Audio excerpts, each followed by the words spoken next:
Coming up on the Locked On Ole Miss podcast, we'll talk about the addition of Isheem Young and exactly how that pertains to what Ole Miss is going to do defensively. Hint, it is pretty good. We'll also preview the Texas A&M game tonight.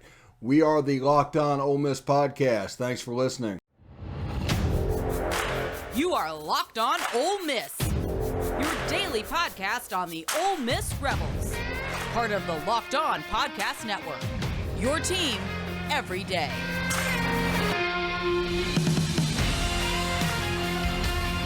All right, welcome to the Locked On Ole Miss podcast. I'm your host, Stephen Willis. Thank you very much for tuning in. Thanks for making our show, the Locked On Ole Miss podcast, your first listen every day. We are free and available on all platforms, including YouTube.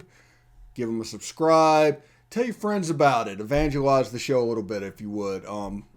It would help us out greatly, but do that. Tell everybody what's going on. Also, the show is brought to you by Sonos. Experience the game like never before with Sonos Arc, the premium smart soundbar for TVs, movies, gaming, and more. Visit Sonos.com for more information.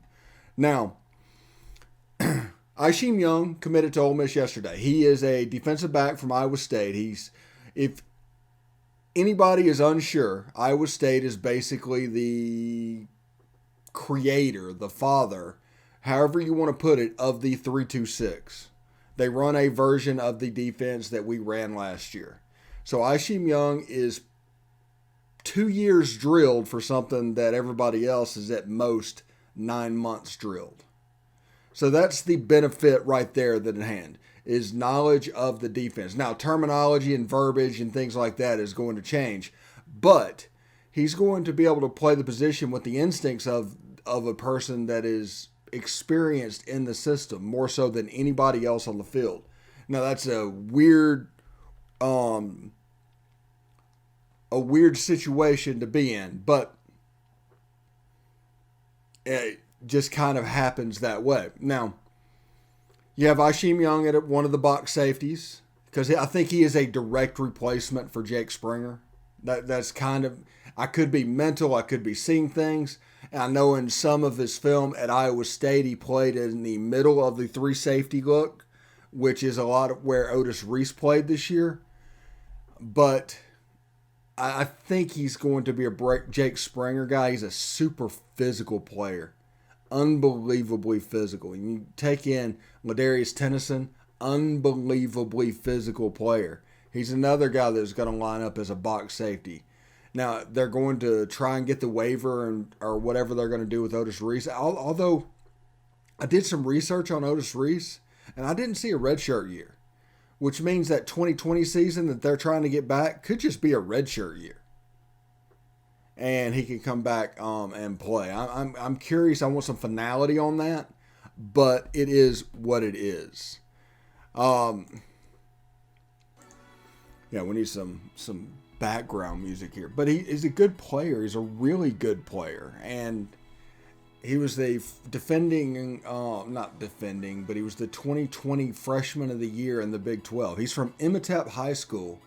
Which is the same high school that Talik Robbins went to, and is another Philly kid like Tysheem Johnson and those things. So there's a nice little triumvirate, and then you got Davison Igbinosun that would fit in, and Chris Partridge is quietly putting together an interesting unit from the Northeast to play defensively, and you're going to see a bunch of guys with versatility line up in that backfield, and because of that, there's going to be different looks that can be given.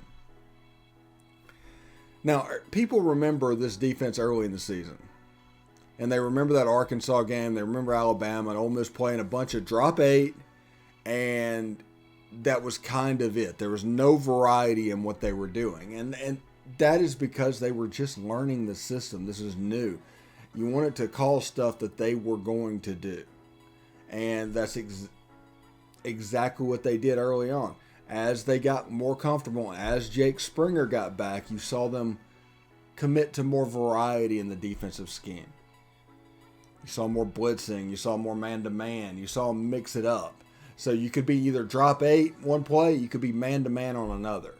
And because of that, offenses tended to get confused and they couldn't run the ball at will. Now, I like the run fits in this defense. I genuinely like that. That back safety being considered a box player. I enjoy that. The two box safeties coming down. They have to play very well, those three safeties. That middle box safety and the two outside box safeties need to play very well. Because the reality of this is, you include those in the run game, and those absolutely should be counted on in the run game. You got 3 down linemen and 5 linebackers in the box. 5 box players. They just don't line up in the box. So the indicator and the rules of the offense say that that player is in coverage or that player does not need to be accounted for. No, you have super athletes that fly down. Now, they absolutely do the reckless abandon thing from the back safety to get into the box. Absolutely do that. But when it's effective, it's really effective. As you can see, Texas A&M hired DJ Durkin away because it's an effective defense. Although I don't think that is DJ Durkin's scheme. I think that's Lane Kiffin's thing. And I think one of the reasons that DJ Durkin left is because we went to the 3-2-6 instead of running DJ Durkin stuff. Now, DJ Durkin wants to be a coach again, a head coach again, so he probably needs to get away. Jeff Lebby's the same thing. Everybody would look at Jeff Lebby and say, oh, yeah, that was Lane Kiffin's offense. Even though Jeff Lebby was calling the plays and doing all of this stuff, there was a credit gap in there. So whenever coaches and players and move, you don't know the whole story. You don't know what's going on. You assume. There's so much assuming going on right now that it's just ridiculous. But Isheem Young is an elite defensive back. Like I said, former Big 12 Freshman of the Year at Iowa State. Him, Ladarius Tennyson, Otis Reese, AJ Finley, Tysheem Johnson. As you can see, a nice little group developing in the safety room, which the largest room accounted for in our defense is the safety room. And you look over at cornerback, you have guys like MJ Daniels and Markevious Brown and those guys, and you got Trey Washington and all that. And say, DBs I feel great about. I don't know about everybody else, but I feel absolutely great about DBs in this offense. It's amazing. Or good DBs in this defense. But like I said, it's 6 DBs in this defense is 6 players out of 11. So it's over half of your defense is your defensive back room. And Isheem Young is going to help that out considerably.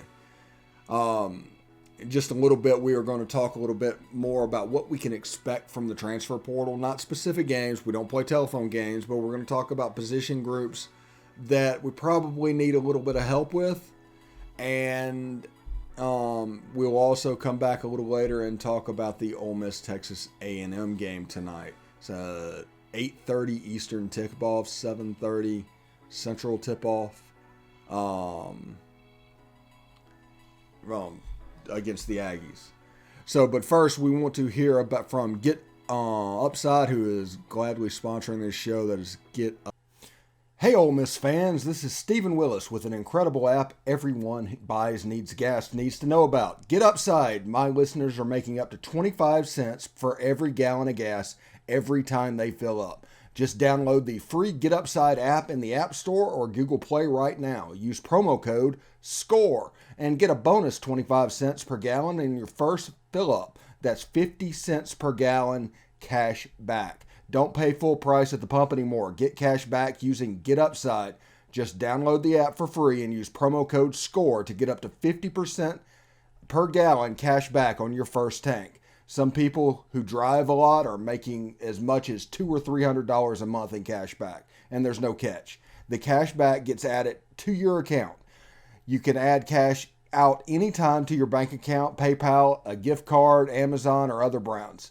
Just download the free Get Upside app and use promo code SCORE to get up to 50% cash back on your first tank. That's code SCORE. Sounds like a good deal. All right, welcome back to the show, and thank you for making the Locked On Ole Miss Podcast your first listen of the day. We are free and available on all platforms, including YouTube.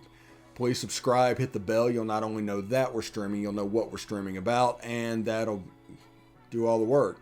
And you'll know that this show is about the transfer portal. And Ole Miss is in the transfer portal, and they are currently number 16 in the 24/7 overall rankings. Now, overall rankings, I'll explain this. They have recruit rankings, so they're going to do the high school recruits like they always do. They have a transfer portal ranking, and then they have an overall that combines them both. And Ole Miss is currently 16th in that, with a chance to move up considerably if they close out with who they plan on closing out with. We're talking top 10 type class. So it could be very fortunate if they get them. They have a chance to get into that top 10 and not really fall off next year. Everybody's talking about, well, this year is going to be a turnaround year. No. That's obviously not what they're trying to do. And with free agency in college football, they're able to plug and play their holes. Now, I think that what you will see in the future is, I think Ole Miss needs a linebacker in the transfer portal. They have several on campus, and they've developed them, and you saw them flash against like Texas A&M. Ashante Seastrunk played quite a bit in that game. I think they need an offensive lineman, specifically an offensive tackle. And I think they need a wide receiver, and I think they need a quarterback. Those are the holes on this team. So linebacker, offensive line, wide receiver, quarterback. Now, we have good players at wide receiver. We have four 4-stars that didn't play much last year. For whatever reason, Jeff Lebby was not in on substituting. It just wasn't his thing. And young guys, they played some, but not a whole bunch. But I expect J.J. Henry to play a little bit more. I expect Jalen Knox to appear. And he didn't appear last year, but I expect him to flash. I think his name's Jalen Hawkins. I expect him to show up as well. I expect one of those two to be an outside receiver in this offense. I expect Braylon Brown to make a step. Brandon Buckhalter to make a step. Guys that have all the talent in the world, I think they're going to show that they do that. And at quarterback, I have all the faith in the world in Luke Altmaier. In fact, the night of the Sugar Bowl, one of my tweets was, we no longer need a starter in the transfer portal. We just need somebody to press Luke. So if Luke is our floor, we are in unbelievable shape at quarterback. But we do need another body in that room because if something happens to Luke, we need somebody that can step in and do what they need to do. Now, offensive tackle, that's going to be interesting. We all remember the Sugar Bowl and saw Luke running for his life a little bit with 10 sacks by the Baylor Bears. That's just because they figured out our blocking schemes and figured out how to exploit them. And they did a bunch of delayed blitzes and things like that just to wait until offensive linemen engaged and then send another guy. And there was a lot of sending more people than we could block. And, I mean, it's just is what it is. They just weren't quite ready. And I talked about during that game that this is the one scenario that Jeff Lebby coaching the Sugar Bowl was a horrible idea. And that's because he was working, he basically had two saddles, riding two horses, so to speak. And because of that, there's probably not contingencies that was built into the game plan. There's probably not much looking for what Luke can do because they weren't planning on playing Luke Altmaier. Because if he doesn't play, he gets his red shirt. That was his 5th game. And because of that, they weren't quite ready. The second quarter, if you looked at it, was very emergency football. The third quarter, they had the halftime, the extremely long halftime to build a little micro game plan for Luke Altmaier, doing what he does well. Third quarter, he looked like it. Fourth quarter was about Baylor recognizing what was being done to them in that thin package and adjusting to it. That's all it was. Now, people looking at the game as an actual performance thing, that ain't it. Remember, Eli Manning in the Music City Bowl happened as a redshirt freshman. That would have been a year after Luke Altmaier made the appearance, and you saw Altmaier flash. I don't care who comes in to compete for the job. There's a chance Luke Altmaier is going to win that job. And that's just a fact. And that doesn't need to be a disappointment for you. It's just a fact. It's just the way things work out and the way things are. Luke Altmaier is a heck of a quarterback. And he has all kinds of physical gifts. So it'll be interesting to see what would happen. I do know one thing. He's going to walk into off-season workouts with a little bit extra swagger because of what happened on January 1st. And because of that, he's going to go into spring with a little bit of a jump start. Now, this doesn't matter who they bring in. And they are taking swings at larger quarterbacks. They probably, I don't know, I'm not saying they probably won't get them, but they might not get them. But the fact of the matter is that doesn't matter. That doesn't matter. So last year they got Tyrell Pigrome on their team, and that was just an emergency quarterback. Basically, I guess that was just to take up a scholarship. I don't know what was going on with that. So it's an interesting situation. I think everybody needs to look ahead to the transfer portal. Again, these are the positions of interest: linebacker, offensive line, wide receiver, quarterback. There's also the rumor of a tight end that could be on campus this week from USC. It should be interesting to see there. He's also best friends with the quarterback at USC that is also in the transfer portal. Nobody's talking about anybody getting anything, but if one gets here, there's a good chance we have a chance to get both of them. So we'll see how that goes. If Ole Miss pulls off both of them, they're both top 100 players. Ole Miss moves up to 10 or 11 in the overall rankings. So that is just something worth keeping an eye on. We're going to hit our sponsors, BetOnline. They're going to tell us what's going on. A little bit later on, we're going to have Ole Miss versus Texas A&M, the game tonight. We're going to talk a little bit about that. So stick around.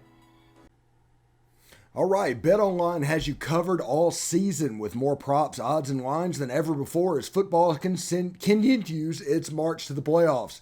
BetOnline remains your number one spot for sports action all this season. Head to our new updated desktop or mobile website to sign up today and receive 50% welcome bonus on your first deposit. Just use promo code LOCKEDON to receive your bonus. From basketball, football, NHL, boxing, and UFC to your favorite Vegas casino games, don't wait to take advantage of all the amazing offers available for 2021.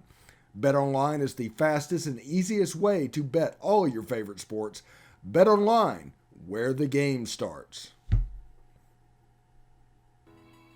All right, welcome back to the Locked On Ole Miss Podcast. I'm your host, Stephen Willis. Thank you very much for tuning in.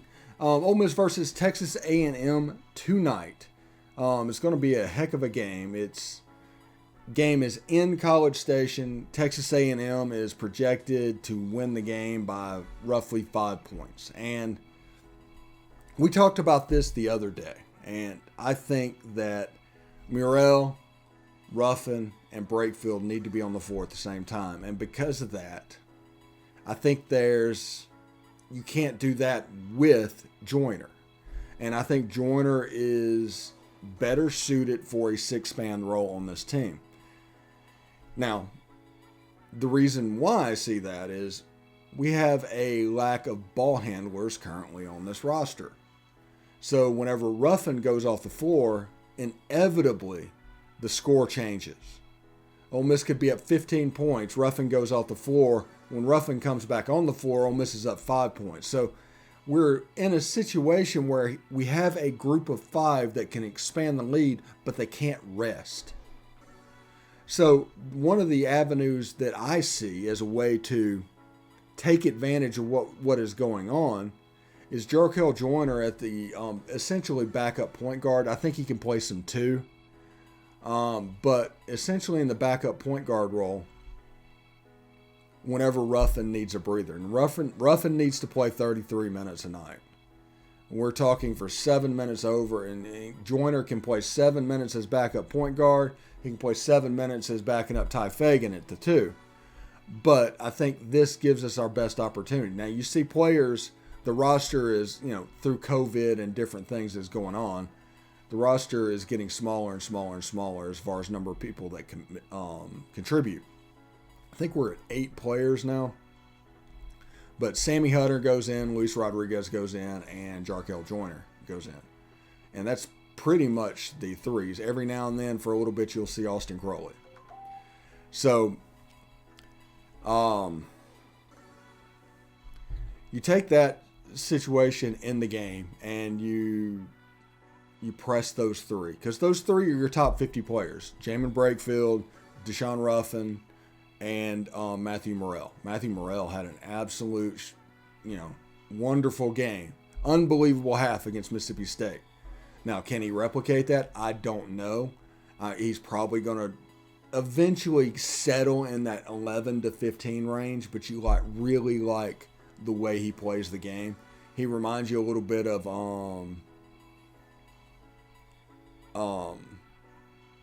Stephen Moody when he's on. And he's a super athlete like Moody. Now he's taller than 5'9", but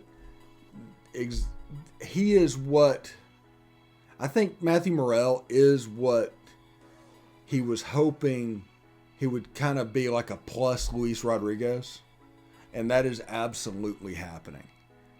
And because of that, you have, elite defense, super athletes out there. Deshaun Ruffin's a great defender. Yeah, if you watch him play the ball, he has a knack for getting it. Jamin Brakefield's not the greatest defender that I've seen, but he works a lot. A couple of times this year, I think he's won the distance traveled award for Ole Miss basketball. And Nasir Brooks, the big rim protector in there, which is important in this league because so many people play those layups and threes analytics game. They don't necessarily do independent do anything in between. And because of that, you're just in a position to where, you need somebody at the rim and you need to guard the 3. So it's a lot of 3-guard lineups with Nasir Brooks near the basket and Jamin Brakefield covering a lot of territory. I mean, that's what's happening with this team, man. They're going to be okay. They're a decent team whenever those 3 are on the court. They're probably not when they're not. I hate that Deshaun Ruffin broke his hand to start because non-conference would have looked a lot different if he'd have played.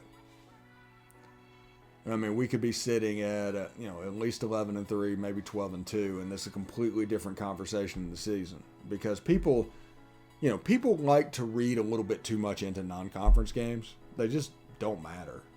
I mean, literally, if you're talking about non-conference games at the end of March, it's because your conference season didn't go as well as you planned, and you're hoping for a little bit of help from them. But when it comes to this team, I would have loved to have seen this team right now with Deshaun Ruffin. Now, Ole Miss plays A&M. If Ole Miss can squeak by and get a win at A&M, they've got Auburn on Saturday. Auburn's a legit team. Auburn is a real deal. But Kerbin Davis, for whatever reason, has a little bit of juju going against Bruce Pearl. I don't understand it, don't know what's going on, but it just does. So I want to say thank you very much for tuning in and making the Locked On Ole Miss podcast your first listen every day. We're available on all platforms, including YouTube. Subscribe, hit the bell. You'll know not only that we're streaming, you'll know what we're streaming about. And, of course, as this moves forward, we're going to keep an eye on the transfer portal because this is the class that never gets built.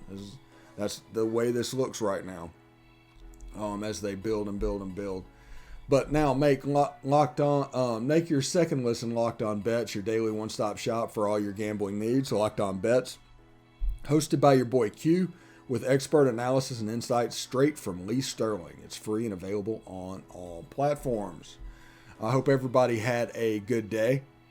I hope that they enjoyed the show. And please tune in tomorrow and tell your friends about it, evangelize it, share it, like it, do all of that stuff, and we'll get all this this growth to happen. So thanks for watching, and we'll see you tomorrow.